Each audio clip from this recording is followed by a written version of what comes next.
Hello, welcome to my channel and thank you for watching. I appreciate all comments, so I love hearing from you.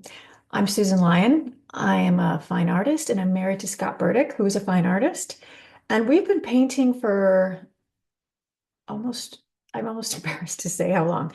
I mean, a long time. Let's just say over 30 years, we're mid 30s. We'll just keep it vague. Somewhere in the 30s, we've been painting that long. So, um, yeah, let's just say we have a lot of experiences. And I started this channel because I thought about all those amazing things people we met, places we visited, the life journey of being an artist. And I just felt like, I don't know, like an urge, a need, an obligation to share things because I want to, before I leave this earth, I guess, inspire people. I also want to create community. I know that a lot of artists, we all live so far from each other, and it's not easy. I mean, unless you grew up in a city. I think back sometimes to the fact that I grew up in Oak Park, Illinois, which is an extremely small suburb. I mean, it's literally like 2 miles by 3 miles cities, suburbs. It could be a ton of people in just this like tiny area. And it was right on the border of Chicago. And we could take the train in downtown and get downtown in 25 minutes, 30 minutes. And so I always considered we kind of lived in Chicago because we were so close to it. And I think about like, well, what if I grew up in an area that we didn't have all that convenience, that I wasn't able to go to an art school or an art club? And I mean, who knows? I was lucky to have that convenience and to be able to meet the artists that I met when I was 19 years old. So I don't know, I want to like reach out to you and be that community for you. So in this video, so much of what Scott and I did was before I even started this channel. So I wanted to show you a bunch of paintings. Now, these aren't even all the paintings. I literally just kind of looked through some folders and just handpicked a bunch of paintings that Scott did from Africa, some paintings that I did from Africa. Now, I first went to Africa to volunteer, and I went by myself. I went with a company that specialized in that. And I don't even know if there's that many companies like that anymore. It was primarily, sometimes they make up words, primarily women. A lot of college age girls, older women. I was in my late 30s when I went, and we went to Arusha, Tanzania, which is where Mount Kilimanjaro, where you would fly in to go to Mount Kilimanjaro. And they had this compound, this building where volunteers could stay at. And it was incredibly intense, incredibly inspiring. Um, I mean, the memories from that trip are still so vivid with me, and that's totally why I traveled. I traveled there to see the people. So a lot of times people will say people only go to Africa to see animals. Not me. I love animals. Believe me, I love tigers and I love lions, and I follow a lot of them on Instagram. But it's the people. Scott and I are primarily figurative painters, and so we travel the world for faces, for beautiful traditions, for cultures. We crave that. And so on that first trip, I did take some photos. And I did do some drawings and paintings from that. And from that trip, of course, after telling Scott, Scott and I then went the next year and we did an epic trip. I mean, to be honest, it was too ambitious. It was the type of thing I would never do now. I just would never do it. It was too much travel. I mean, flight delays and this and that. Getting there was crazy. Nowadays, it is so easy. Like, oh my gosh. And the reason why I'm talking about this is because Scott and I are going to South Africa next November to teach a workshop. And it's a traditional workshop, meaning it's not where you're traveling around and getting on a bus and planes and stuff. It's you are stationed in near Cape Town, just a beautiful suburb, and we're going to paint black models. I mean, I crave dark skin. I love painting, people with darker skin. I love painting people with darker eyes and dark hair. It's always been something I've always wanted to do. I've never been someone who was interested in kind of redheads or blondes. It just, I don't know. We all just have our preferences, and that's my preference. And so when I was talking to Talita about doing this very first workshop with her, I said, well, Scott and I have always wanted to go back to Cape Town. So I got off on a tangent. I just want to quickly say Scott's trip and our trip together when we went to Africa was 6 weeks. We flew into Cape Town, stayed with a lady and her husband who had a bed and breakfast. And I'm pretty sure the suburb was Noordhoek. It was just south, right on the water. I mean, these epic cliffs, epic beaches. And we stayed there for, I'm going to say a little over a week. And we traveled around and rented a car and we went down to Cape Point. So I'll show a picture of us. And it's just one of those memories that I've always wanted to do again. I'm sure you might have had stuff like that where you go, you were young or it was so intense and you have such a great memory of it. And it's sort of like as you get older, you're like, I want to go back. I want to do that memory again. So, anyways, so we went to Cape Town, then we flew up to Namibia. Oh my God. And then Scott and I just rented a car and for 2 weeks, I know it was totally 2 weeks, we went on a driving safari, just individual, meaning that we had a company book our reservations in all these lodges and they gave us the itinerary and we had to get there. So the country is pretty empty. I can go into that in a future video, but for 2 weeks we just drove all the way up to the very top of Namibia, which is Etosha National Park, right near God, what's that? Is that Angola? I mean, I should know these things. Right up to the border, and so you'll see paintings and drawings that we did from the Himba people and Etosha National Park and all that area. And then we drove back down to Windhoek, which was the capital, flew through Johannesburg up to Tanzania, and then we did a trek. Okay, I mean, it's as crazy as it sounds. And then we were in Arusha and we did a 10-day trek. So it was just Scott, me, a guide, a cook. I think it was just a guide and a cook because we were trekking. So the cook would take the donkeys and go ahead of us and set up camp and cook our food, and then we would walk with our guide. And you'll see a picture of that. Oh, that was epic. And I was not in shape, but it was so amazing. I don't even know if you can do that anymore because the Ngorongoro crater, I think, is pretty much closed, or there's all these issues with the government now. And I mean, we were very lucky to have done it when we did it. Yeah, I mean, I might just do a whole other thing about that. It was so epic. And then after that trek, we then flew to Zanzibar, which is an island off of Tanzania. And we were there for like, I don't know, 4 or 5 days. And then we flew back through Tanzania to go down to Johannesburg for a few days. And then we flew home. Well, needless to say, I got very sick when we got home. I mean, it was epic. It was exciting. And I mean, there were so many conflicting emotions. And I mean, when you have a journey that epic, right? Yeah. And it was pretty much, we did it all by ourselves, meaning I had a company help with the logistics in Namibia. And then I had a company that did the trekking, but everything else, like going to Zanzibar and all the flights there and back and the Cape Town areas and all those other things, I just did by myself and on the internet or calling companies. So that was just me. And we did it relatively inexpensive.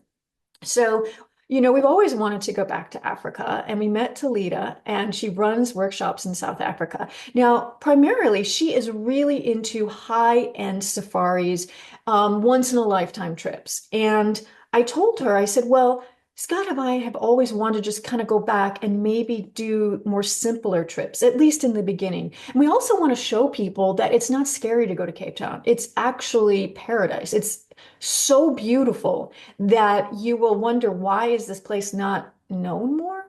It's easier to get to now. I mean, like we're going to get a direct from New York. I mean, it's just flights are easier now. The exchange rate is great in our favor.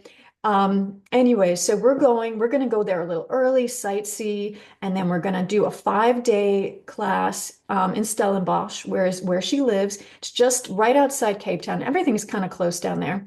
And I told her, I said, well, I just want to paint black models. She was like, great, believe me, she can get us some amazing models down there. That will not be hard. And then we're going to stay after and sightsee and paint some more. And anyways, I just thought I would show you guys some of the paintings that Scott and I did from our trips, and maybe to tantalize you a little bit. Hopefully, we'll probably do one of those safaris with Talita in the future, but this very first one, I just want to go and experience Cape Town and the surrounding areas of Cape Town just again and just be in it without having to jump on a plane the next day and worry about logistics and all that stuff and painting outside in the weather. So if you have any questions, you can contact me or you can contact Salida.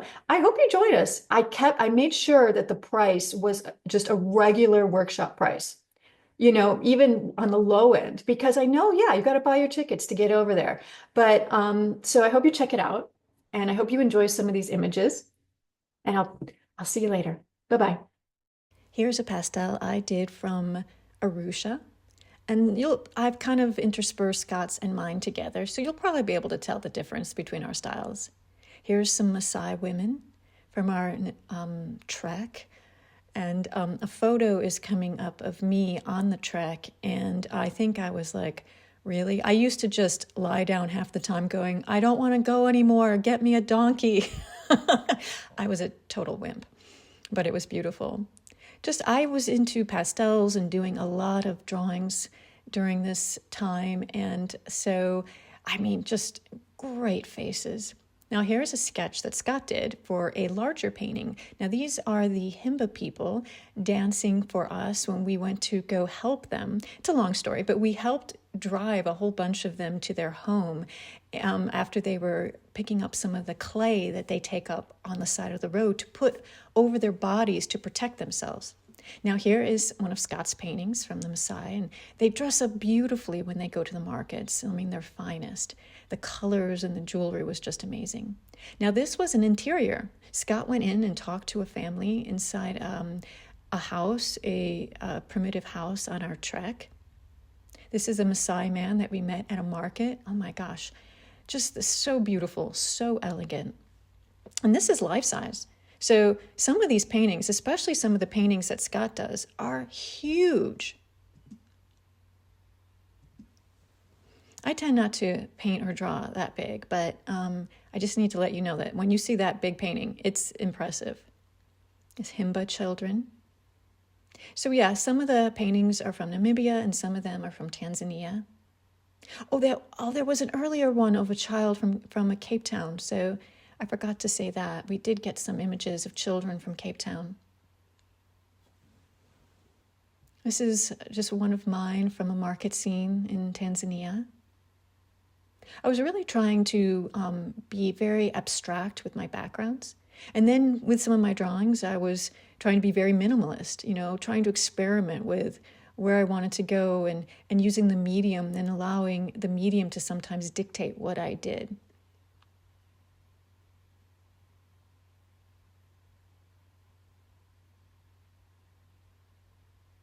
So many beautiful women. Now, these were women outside of Arusha, so they weren't dressed like traditional Maasai. Oh, here's a watercolor, a rare watercolor that I did, and I started it on this paper that I was so... Do you ever do that? You start something, and then you go, why did I start it on this paper? I hated that paper.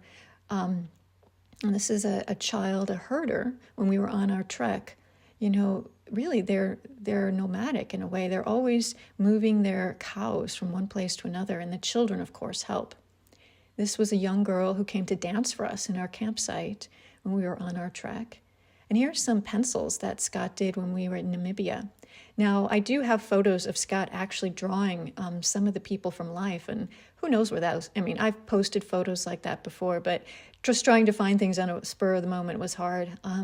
But these were children that we met when we would give families rides, or we would have a guide that would introduce us and we would bring gifts. So it was traditional to show up to these settlements or these families with lots of food. Now here's a woman from Arusha at a market. Oh, they had so many amazing markets outside Arusha. They would sell all kinds of fruits and vegetables, and the fabrics they would wear. I mean, I guess I dream. I mean, my clothes are so boring, my life, the way I dress it. I actually fantasize about wearing the most gorgeous fabrics like these women. There's a young girl. She came with her whole family to dance for us. That was common. Like if you were camping or going through a market, people would come up and do a traditional dance for you.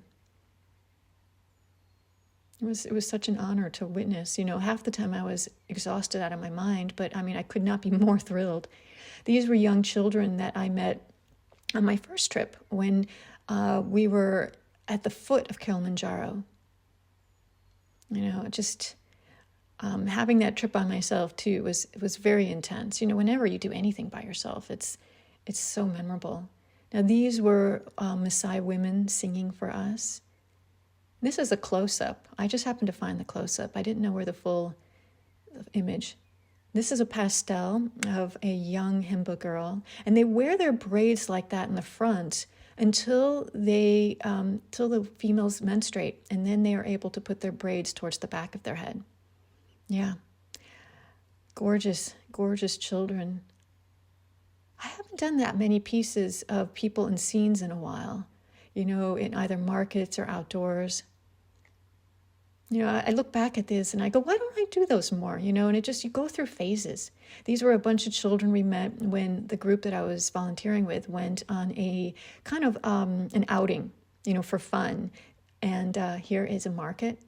Like I said, just tons of fruit and vegetables. And these markets would happen, I'd say like at least 2 days a week. Now, this is me when we gave a bunch of women and their babies a ride. And I thought it was going to be like 20 minutes, a half hour. It turned out to be an hour and a half. But it was completely worth it. Completely worth it. Now, Scott is just a master at abstract backgrounds and color harmonies and simplifying. And here's me, my attempt. This is a painting I actually did pretty recently. It's just one of those images that I've always wanted to do.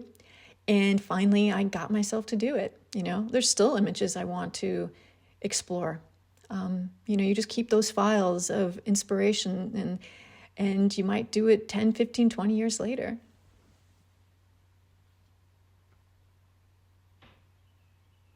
So a lot of my paintings too are overpainting, meaning they dry in between. And so the strokes that you see are what I might call dry brush strokes. They're, no medium. They're just trying to leave the strokes so I see them, meaning I'm purposely painting, these strokes on dry paint. Now, this is a painting, Scott. We still have this painting.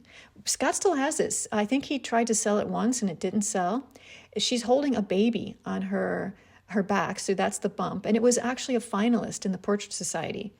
I don't even know how long ago, maybe 15 years ago, but he just never sent it out again. So it's still available. It's beautiful. It's a 40 by 30 painting. We saw her on a trek. And this drawing, I kind of kept these at the back because we still have these. So this is a Conte of a girl that Scott did while we were there on the trip. You see the braids coming forward. So we still have this drawing. We have so many pieces. Usually we sell those to people who come to our studios or workshops. But, if anyone's interested in them, just let me know. I'll put it on our store. We still happen to have this painting. God, what a face. What a beautiful face of a young girl. So expressive. A young girl from Tanzania. Scott is so great at painting people backlit. Yeah. There's just so much to see here. So juicy. Now, this is a watercolor, and this is from a woman from the market from Arusha, and we still have this. And this painting is 24 by 18. I've always loved this. I think, the type of thing. Maybe he tried to send it out to 1 or 2 galleries, and, I don't know why. Maybe because it's watercolor, but we still have this one. And it's so freaking beautiful. So I think any of these last paintings, if anybody's interested, let us know. And we might even have a couple more drawings and stuff from Africa. So if anyone's interested, hey, DM me. I will send you images. But yeah, Scott is a master watercolor, and I do wish he would do more, but it's like anything. We go through cycles of what we're interested in, and I'm sure it will come back around. Now here's a photo of me and Scott at Cape Point, and Scott just put his camera on a rock and did the timer, and this is what I want to experience again. I want to drive down, because the very southern tip, south of Cape Town, is a national park, and it's so untouched and so beautiful, and this is what I want to go visit again. I hope you guys want to come visit too. I really think you guys will like it. So workshops in South Africa, and you can just go to the website, workshopsinsoutafrica.com, and contact Talita. And she does all kinds of trips, and she does those 5-star safaris, and see what she's offering. It's the cutest thing. Fig always uses Theo as like a pillow. I'm always coming in and somehow Fig is using Theo as a bed. I don't think Theo minds. I don't know, do you mind, Theo? I think Theo is a great bed. I would wish I was little. I would use it. Good night, Fig. On April 2nd, I'm going to be doing a Creator Studio Live with Royal Talons. Now, I do promote Rembrandt paint a lot because I am an ambassador. I have been working with them for a few years now, and Jeff Olson, who is the creative director, I've done a few Facebook Lives with him over the years. And so if you're interested, on YouTube, you can watch me do a little demo, and it will be live, and we'll talk about my artwork on April 2nd. And if you miss that, well, then you can just go to Royal Talon's YouTube channel and watch it there. It's a Susan line. So these are the two pieces I'm going to be sending to the pre. This is 26 by 20, and that is 40 by 26.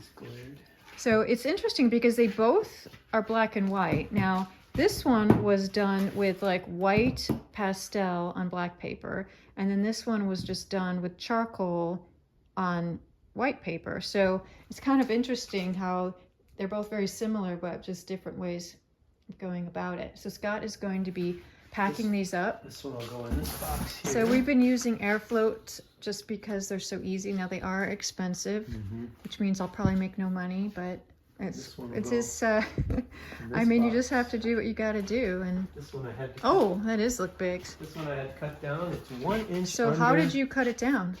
Oh, so like if you see here, I cut this. So you're saying here. This was like longer this way? It was this way. Oh, it was longer this way. So I cut this off here and here, and then down here. And then this slots in. But that was under pretty here. Easy with with a blade, right? Yeah. So I cut that, and then on this side here, I had to cut this. Oh, right, because you had to cut the top, of course. Because this goes together. And so what I did is I have it overlap here. So I cut it and I just slid it down a little bit. So. But yeah, it has all this great foam, which of course we'll never get back. The foam is great. I mean, these things, I say it, but it's like, how do we even make a living? And then to be honest. I have a piece of cardboard. So yeah, Scott's studio always gets super crowded when we're packing. On top of this, and then this will be and you put in a plastic bag. Still have that sheet of paper taped to the back of my piece. It's on the back. Okay. Yeah, because we have to put those on the back of each piece. This will go in a plastic bag, and then I'm gonna put. Oh, you're gonna put a plastic bag too. Always waterproof it. Okay, yeah. So I always do that. And then this is the box that this came in. So it's like a box within a box. And it just is nice because it gives it extra cardboard. But I will cut this down then to put this one. And they'll go FedEx, and they'll be just under the. This one is just under. It'll be 129 inches. That's the reason I took it off of the side rather than the top. But for other you figured out why. That. Okay. Yeah. So yeah, but it gives plenty of room for it. And it'll be safe. Okay. Well, thank you for packing these. Yeah. And so he has other ones. He has 4 that he has to pack for himself. And these are all for these. And then also I have the Laguna show. Oh yeah, the Laguna show coming up. I'll show you what he has in that. This one will be easy because he doesn't have to cut that one down. Yeah, I can just put these. Okay. None of the others I don't think I have to cut down, so they're all under the size limit. So yeah. All right, great. Thank you. Yeah. I didn't do any gardening last year at all because we were traveling. So I went overboard and bought a bunch of seeds and thought, I'm gonna try and save money, right? Of course, too many seeds, whatever. So I bought this at Walmart, and this is one of these seedling trays, right? And it comes together in these little pouches that you just take off the top and you kind of fluff it and you put a seed in. And I have so many seeds. So just literally 2 days ago, I want you to see that I already have. So this is lettuce. Unbelievable. What's this? This is that's another lettuce. I cannot believe I already have sprouts. Now they said that you're not supposed to put them in direct light, right? So I just have them sitting right here inside my studio. Now this is north light, and of course it's kind of warm in here. I just can't believe it. Oh my gosh, I hope they survive. I came over here and I could hear, especially this chicken, I think this chicken, just like making so much noise. Like there was something going on in here. And this is the little area where they always give their eggs. And I peeked through this window and it was like she was just making so much noise. There's no egg in there. We've been noticing that they're leaving eggs all over the place in all the different barns. So now I have to go around and search for them. But guess what? Now this was obviously meant for my cat, but I brought it over. And I like this because the tiny chickens come in here and lay their eggs. So this makes me very happy. Of course, we're gonna have to clean up the poo on the top. But look at this, yay. I'm gonna put this in my pocket. And so now I have to go around and literally like a detective, because the younger chicks were laying eggs in the blue bucket where David stores some of the poo before he puts it out to become composting. What are you guys, what's the matter? I brought over some bread and some eggshells and some bell pepper. But you guys are just, we're making a racket. Okay, now I'm gonna have to go search for eggs, you guys. All right, makes me nervous. I don't like lots of noise. All right. So you pull this little thing, you get to go out. Uh-oh, shit. Oh my God, I just broke David's thing. Okay. I'm gonna have to put this back. This was like a little weight. See? All right, I gotta put this back. So we've been noticing that sometimes, especially the newer chicks, Scott will say like, we'll find eggs inside here. I have to look everywhere now. I did find a baby egg way over in the corner here. You can see that they've been like making a little kind of nest.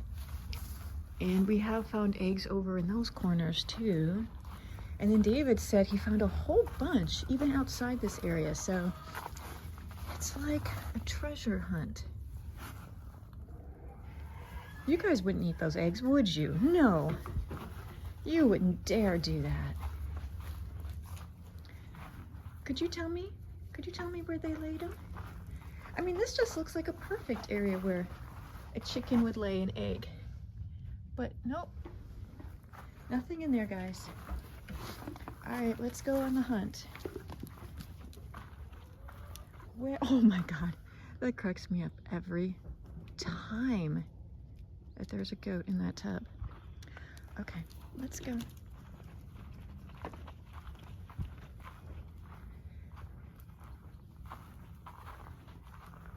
right, where would I lay an egg if I were a chicken?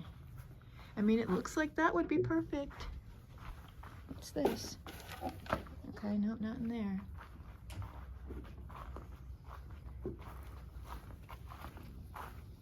Oh, okay.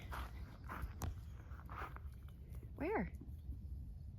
I was going through every little nook and cranny, and look at, David said he found a whole bunch. Oh my God. I have to ask where he's finding these. So I'll just take a couple of these, but oh my God, how funny. Chickies, what's the matter? How can we get you to lay where you're supposed to? For our live stream demo today, I was thinking I was gonna go buy flowers, like cut flowers from Trader Joe's, but honestly, I asked Scott, I said, would you want to paint like some magnolias? And we have these in our front yard. So, I mean, might as well use them. So I'm gonna take some pruning, these big shears, and cut some branches, and then Scott will probably just do a few of them. But you know, the tree is such in full bloom. And to be honest, we haven't had any major frost this year. So the tree has stayed in bloom, which is great. I mean, we've had a pretty easy transition from winter into spring. Oh, I hear our chickens. So my neighbor, I told him, I said, there's all that squawking this morning. And he said, because that's how they squawk a lot when they lay an egg. And I'm so new to all this. And I'm like, holy cow, I hear them squawking still. Especially the younger ones maybe. So maybe they're just getting used to laying eggs. Anyways, I'm gonna grab some branches and put them in my studio for the demo today. Scott said he preferred this black monitor because the colors looked so much more vibrant. I had put a white, I put a blue and a green, I put a gray, and just seeing, but he says that the colors are so much more vibrant. So we're just gonna leave my monitor. I have the 16 by 20 canvas kind of sectioned. So 2 different demos, and then this would be the palette. Now I am just literally putting down miscellaneous colors, just titanium white, violets, different kinds of cool pinks, different greens, at least one brown. And these are the colors. So quinacridone rose, titanium white, magenta, quinacridone violet, permanent red violet, orchid, cadmium red medium, let's see, permanent green deep, sap green, and permanent yellowish green, and then transparent oxide brown. So just a hodgepodge. Now you can make any sort of grays. I mean, we're not actually putting out black. Now Scott said he's gonna bring his other palette and have it here just in case he needs more paint, or in case he wants to talk about all those grays that he uses in his paintings. Someone wanted to have a little demo about how we sign our paintings. So I'm just putting this little canvas up here, and we'll do that quickly before Scott does his orchid. Yeah, okay, should be fun. And I'll show you later. I use palette knife, and in this demo I'm going to show a little bit more of the kind of traditional way that I was taught to paint, and then a little bit more of the way that I'm working now, and placement of things. And I'm just thinking about, where does this go here? You've got a couple little green things here. So this is kind of a great way to just place things and think about where things are going to go. Just go off the edge.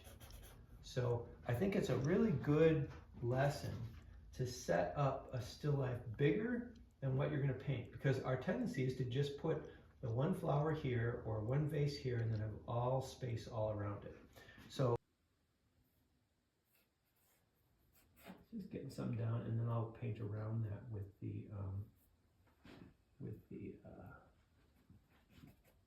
black. Yeah, with the black. And so yeah, this is very much the way it's a little more traditional. You can draw this out more. Whoops, I can grab this up here. Put in some of the darker reds and things that you've got in here. And you see how I'm working it, and this is something I still do now, is I will work it into the paint that I've already got there. So that's, and whichever brush you use, I like having some paint down so that you can see how I can work the edges and here. Yeah. Okay. So now I would tend to start with some pretty colors here. Put some colors down. So we're going to paint that flower. I'll do a similar composition. Different colors in one stroke with the palette knife. And I'll do this with the palette knife, and I'll also do it with more of the rubber tool. But a lot of the paintings that I'm doing now, from life and in my studio, I'm blocking them in with the palette knife or with the rubber tool. And so here, I will start to put in the different elements here that we had up there. And I'm not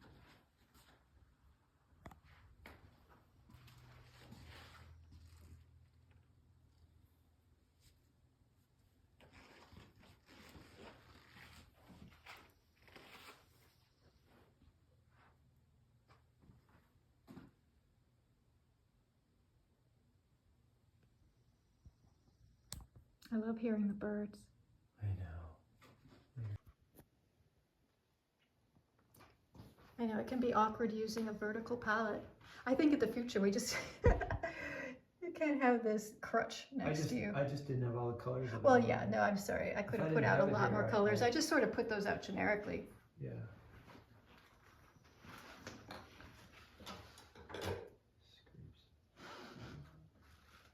Both look so abstract. Oh yeah. I love painting abstract.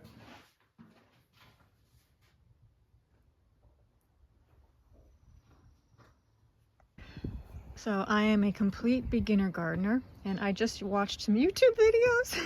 So just feel free to laugh at me. But they were showing, a whole bunch of people were showing this like winter seed method where you use plastic baggies. So I thought I would try it, and who knows? I just did it a couple days ago. I was such an idiot the very first time. I have to buy stronger skewers. I have to get metal ones because these wood ones are too weak. But you know, it's to keep the bags upright, right? The very first time I did it, I forgot to cut holes in the very bottom. So that only happened for about a day, and I was then able to cut the holes. A lot of these are flowers. I've been starting to plant stuff, but then these are the things I was showing you. I thought it's going to be warm and it's not going to get cold during night at all anymore, so I thought I'd bring this out and get some good sun. It says don't put it in direct sun, but I guess I'll learn my lesson to see what happens. But look at the lettuces. And even the little tomatoes are slightly, I can tell, just a little bit. So I don't know if I should maybe I should keep these out of direct sun. That would probably be smart if it says it on the packet. Okay, I'm gonna do that. I took all the sound out because I really just popped through this video a little bit. Now, the thing I love about this video is that you do hear some just fun, candid talking between Scott and Nancy. And they're talking about art and sometimes books and music and travel. The video itself is just over an hour, and you'll get to see a lot more. I just thought these are teasers. These are just to show you, what to expect. But the video itself kind of shows you a lot more of like brushstroke to brushstroke, and how Scott loves working on abstract backgrounds and how he's just so good at direct painting. So yeah, we post new videos the first of each month, along with live streams and all kinds of stuff. And I'm getting into still life now, so I'm going to be posting some still life demos this summer. And I just love this painting. I just think there's nobody else that could do this besides Scott. So I'd like to show this a little bit. He loves his rubber tool. Yeah, I mean, we all go through these things, like sometimes different canvases or different colors. But yeah, Scott was just working on a 30 by 20 actual watercolor board that he had with acrylics, already put an acrylic kind of abstract background and then painted on top of it. It's a really fun way to create more interest with your work. So if you're interested, we have free 7-day trials. You can join our Patreon and see if it's something works for you.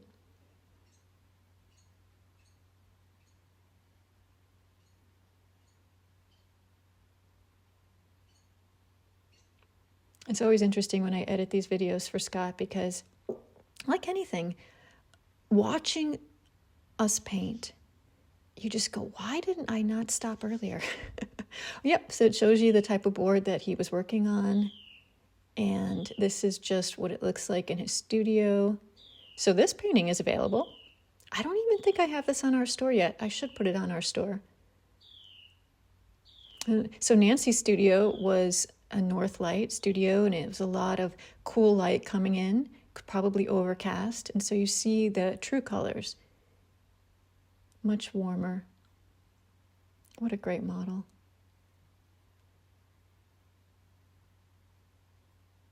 There's so many paintings that Scott has. You know, I wish we had a full-time person that could just help us promote and sell and do all these things. But as an artist, we have to do everything.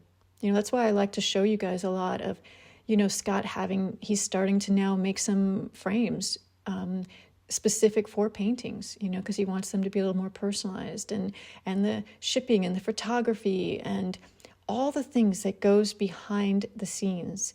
I mean, the amount of time that I work on videos and our Patreon and my YouTube once a month, each month, is also just a huge part of my day, you know?